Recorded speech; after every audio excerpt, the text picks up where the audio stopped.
কল্পনাও কৰা নাছিলো আমাৰ ঘৰখনত যে আমি দুইজনীয়ে জীৱনত কেতিয়াবা এখন এখন গাড়ী কিনিম। আজি চাওকচোন আমাৰ চোতালত দুখন গাড়ী আৰু এফালে বলেনে ধুনীয়াকৈ চলাই ঘূৰি ফুৰিছে আৰু সি কামৰ পৰা একেবাৰে ছুটিয়ে লৈ ল'লে বোলে গাড়ীহে চলায়। আৰু কেনেকুৱা অনুভৱ তোমাৰ? বহুত ভাল অনুভৱ, তহঁতৰ আশীৰ্বাদ। সুখী। আমি এনেকুৱা দুখীয়া ঘৰৰ ছোৱালী আছিলো, মই আৰু আমাৰ বায়ে, মই আৰু ভণ্টিয়ে কষ্ট নাপাওঁ, কিন্তু আমাৰ বায়েহঁতে বহুত কষ্ট ডাঙৰ দীঘল হৈছে। আৰু এখন চাইকেলৰ কাৰণে আমাৰ বায়ে জীৱনত বহুত কান্দিছিলে এটা সময়ছোৱাত। আমাৰ ককায়ে আমাৰ বায়েক চাইকেলখন চলাব নিদিয়ে, চলালে মানে ককাই কুঠাৰ মাৰি দিছিলে। আৰু সেই ছোৱালীজনীয়ে চাওকচোন পইচা সঞ্চয় কৰোঁতে কৰোঁতে আজি হেঁপাহৰ গাড়ী এখন কিনিব পাৰিলে। এতিয়া সঁচাকৈয়ে সৌভাগ্যৱান বুলি ভাবোঁ, কাৰণ আমাৰ গাড়ীখনতো 5জন মানুহ ধৰে, বাইকখনতো 5জন ধৰিব। আমাৰ পৰিয়ালটি মানে য'তে মন যায় আৰু এতিয়া গোটেই মা বাবা ভাই ভনী ভাগিন ভতিজা ফুৰিব যাব পাৰোঁ।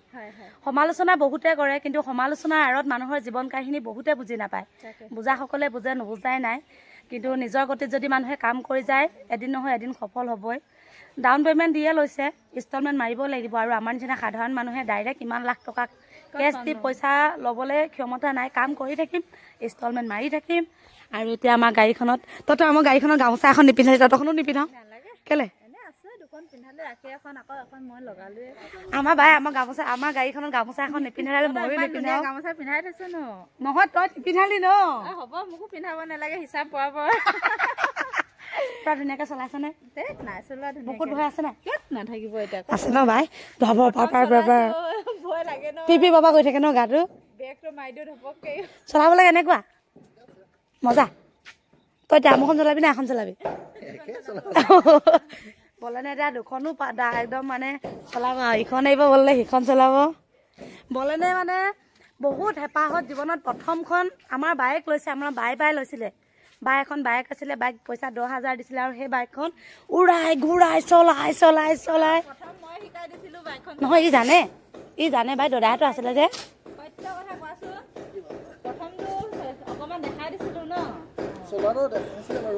কিন্তু আগতে ই চলোৱা হয়, কিন্তু নিজৰ বস্তু নহ'লে মানে মানুহে বাই এদিন চলাই কিনে মনত নাথাকে।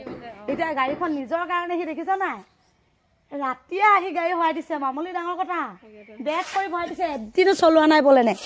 ড্ৰাইভাৰ চিটত বহি নোপোৱা ল'ৰাটোৱে ককাই কৈছে যে মই বেগ কৰি চলাম। পাৰি গলি ন, তই পাৰিবি সেনেকে, কিন্তু মই নোৱাৰো। মোৰ ধৰফৰ কৰে। কালি ককাহঁতৰ ৰাস্তাতে ইমান অকমানি ইমান দূৰ বেগ কৰি কিনে মই গাড়ীখন উঠাই আনিছো। ধন্যবাদ। মোক সময় লাগিব, মই ইমান ঘপককে নোৱাৰো, মোৰ অলপমান কনফিউজটো আছে। আৰু এফালে গাড়ীখনৰ ৰংটো ভাল লাগিছে নহয়নে? আৰু এতিয়া আৰু একদম সুখী, কাৰণ ঘৰখনত দুখন গাড়ী হ'ল। মা বাবাই আৰু জীৱনত ইয়াতকৈ আৰু কি শান্তি লাগে মা আৰু বাবাক। দুজনী জীয়েকৰ দুখন গাড়ী। চুইচটো খুলগৈ এবাৰ।